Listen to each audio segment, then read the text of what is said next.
kumukulo na siya. Ang tawag dito ay beef picadillo.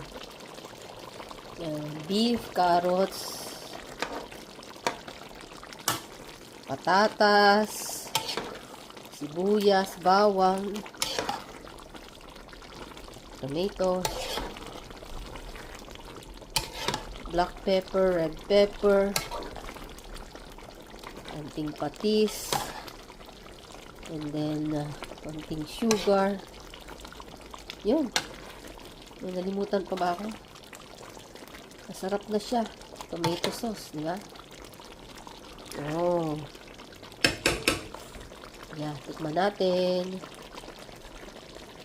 Lagay natin sa isang kutsara para hindi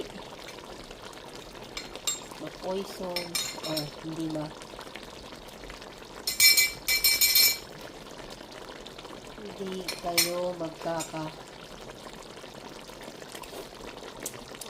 ayun, sarap. Gulo na. Sticky na. Yan. Luto na. Sarap na. Kain na. Importante ha, huwag kayong kakain o kayong titikim sa sandok. Gamit kayo ng kutsara para walang sakit. Iwas mikrobyo, iwas sakit, iwas virus. Okay po. Kain na.